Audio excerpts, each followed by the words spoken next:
everybody, my name is Grace and this will be my review for the Twisted Metal series. So I finally found the time to sit down and binge the entire first season, and I have like a up and down relationship with this show since it got announced, and let me tell you, I'm shocked what my thoughts are by the end of episode 10. I'm going to keep it spoiler free, no spoiler here, just giving you my general thoughts on the Twisted Metal series. And so if you haven't watched the series, maybe this will motivate you in somehow to watch it. Oh, now diving into this series. Now, yes, I'm a Twisted Metal fan. I'm not going to call myself like a hardcore fan, like they really deep dive into the lore and knew every single character and Easter egg. But I played the 4 games total over the years, from the PlayStation 1 on to the PlayStation 2, even the PSP game. So yeah, when the show got announced, I was hyped. I was thinking, oh, this could be cool. Anthony Mackie is attached. PlayStation Studio has been doing some interesting things in terms of live action adaptations. Not really a big fan of ending the Peacock, but whatever, I watch it. And then all my excitement and joy for the show like got deflated once I saw the first clear release with the thumbnail of Sweet 2, the clown, rat doll, like Anthony Mackie Captain America here. And I was, what are you doing here? What is this? I mean, alright, some part of me was like, I don't even think I'm going to watch this show now. It doesn't really look like they're going with the tone, and I would hope for a Twisted Metal series, because as a kid, even though I didn't like really deep dive into the lore of Twisted Metal, I did enough to find out like the backstory of Sweet 2 as a kid, because that's one of the coolest video games characters out there. So knowing that Sweet 2 is like this sadistic clown killer that's even murdered his family, and then the first piece of media you get to see him in live action form, like it when the beat go, baby, let your booty go, like they ruined it, they butchered it, and fully expected this show to be like trash, honestly, garbage, and I dismissed it like right away, which is probably why it took me like a week or more to hit play on the first episode and give it a chance. And let me tell you that the first episode, it was kind of what I fear. It was extremely campy and cheesy in a way where not every single of the jokes were landing. It's very corny and exaggerated, and the show did have a bit of a cheap feel to it. Not saying I was expecting, grand level budget, but at first it felt like a giant swing and a miss, and that we just missed out like a cool adaptation for the Twisted Metal here. But then something wild happened, because I decided to let's continue. I want to review this series and let's power to it. And the show surprisingly gets better. And I'm not just talking about like watchable better. I'm talking about fully invested, sit up in my chair, enjoying these characters, the situation, the plot they have going on, the car mayhem. I was like, oh wow, they actually kind of did something here, and the cook. And now they still definitely have a good chance here. The humor, the tone, it's just not going to sit right with a lot of people hoping for maybe a more serious take on the Twisted Metal. But if you can get past some of the corny, silly jokes of the first episodes, and I think by episode 3 they really hooked you in with the storyline, with the way they adapt the Twisted Metal world and expand it out, and I was like genuinely invested. So Anthony Mackie here, yeah, he's a little bit of a goofball, throws out all these jokes. Not all of them are funny, but his character of being like the milkman, John Doe, the shows revolves around him and his profession as his delivery driver, where he has to go to Westland City delivering the goods and getting a little back in return. And that's how he just survives as a milkman. Now, that's where he eventually meet Neve Campbell's character. Just happy to have her in this show as a big fan of Scream. But she offers him a job to go across country to deliver a very important package. The way the show goes episode to episode and later in different parts of the Twisted Metal hellscape, I thought it was really creative and fun and flesh out the Twisted Metal world in a way. To describe this show, it's like if they took like The Last of Us and give us an interesting story and characters, but with the tone of the scary movies, I would say. That kind of tone, I think that fits well here. I think that's the best way to describe it. And I was also really fond of Stephanie Beatrice's character of Quiet from the first episode. They set off what her purpose is throughout the season and what she's trying to accomplish, and the arc that she kind of goes throughout the episode to episode was actually really engaging, especially the relationship she builds up with Anthony Mackie's character. And it wasn't just the arc, but they are like serious moments in this goofy camping world.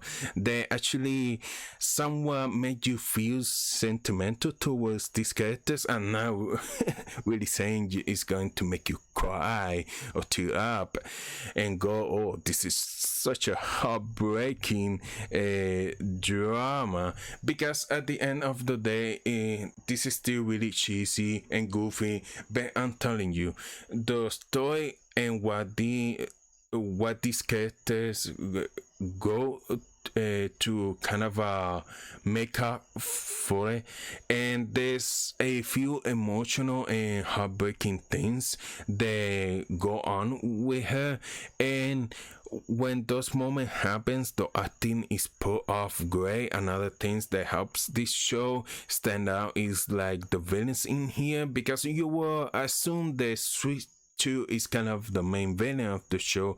Not really. Sweet 2 is probably like a super enjoyable fun of the show. I think it was still a major mistake to be the first thing we see of Sweet 2 to be that clip they released with him and Anthony Mackie singing. That happens like extremely early on in the show. In fact, it's part of the worst episode, and that is episode 2. But Samoa Joe is the body of Sweet 2, and Will Arnett lends his voice, and the entire character, I thought it was going to be butchered done terribly, and it's actually a real fun part. Like you can see what they were trying to go with, and incorporating some of the dark humor with like maybe the silliness of the game. Because at the end of the day, this is a guy in a clown mask with a flame hair and an ice cream truck shooting at you, and switch to moments in the show almost becomes like he almost becomes like an anti-hero. And I also think Twisted Metal is a great example of one of those shows where I would say if it was PG-13 it wouldn't be as fun, because the show is bloody. The show is a lot of CGI blood and obvious effect, heads getting blown off, limbs cut off, but that adds to the entertainment value in here. It's just kind of a like junk food and funness, and so getting those scenes where Switch 2 is literally just butchering people up and making his little gas, I was enjoying it. But the real villain of the show is actually Thomas Hayden Church. He plays Agent Stone, the character I definitely remember for having the police car, and from episode 1, yeah, they set him up to be the real big bad. And I've been like the episode where they give his backstory and how he kind of become this sadistic, person. Post-apocalyptic shows, they do that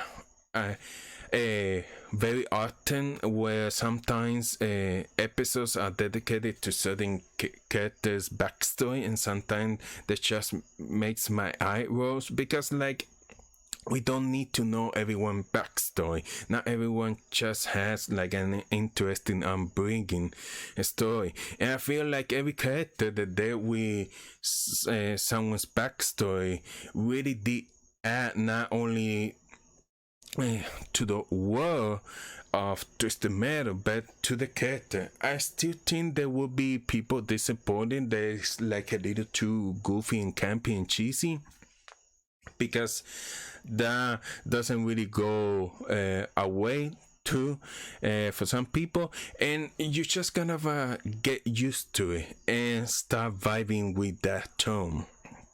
But if you can look past those moments, I think you can really find yourself caring about the main characters here. Anthony Mackie and Stephanie Beatrice. Switch 2 would just be like an added bonus to all that. And here the story goes and ends off with season 1.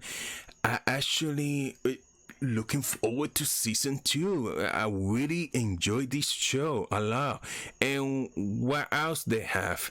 And I do think that the show is lacking a little bit in the car mayhem action, which is like what the entire Twisted Metal game basically is. It's like a battle royale with cars.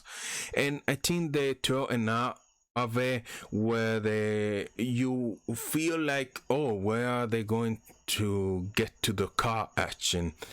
And a lot of it mainly happens towards the final episode, but even then I feel there's enough to keep you going, to keep you wanting to hit next to the next episode. And if you can get past to the first 3 episodes, from 3 out, I feel like you will just be glued to the screen and having fun with it. So yes, it's not amazing, it's not going to be like the best show of the year, but as far as like junk food and actually being a really decent and solid adaptation of a video game property, Twisted Metal is a very good show. It's a very solid show, and I don't usually do scores like that. But in terms of score, I will give it like a 7 or 10. I think that's pretty good and pretty solid for this show.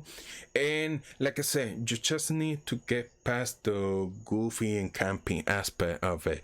And episode 3 from here, from episode 3, things are really start moving a lot, and you're just going to be heading play the next episode, because you are going to be like fully invested with these characters and the story and the world surrounding them, and it's just a really fascinating world to be and explore. So if you haven't watched it yet, I think you should, because it's a really fun show and it's 10 episodes. The episodes are not very long, so it's a easy binge. You can binge the show right now. So that's my review for the Twisted Metal series, and I have to say, PlayStation is doing very well with the shows. The Last of Us was phenomenal, and I did enjoy the Uncharted movie. I think it has some problems, but it was a very entertaining, enjoyable film. So I think they're doing very well so far with the video game adaptation. So that's good. So that's my review for the Twisted Metal series. If you enjoyed this video, hit the like button, consider subscribing to the channel, and thank you for watching. Bye bye.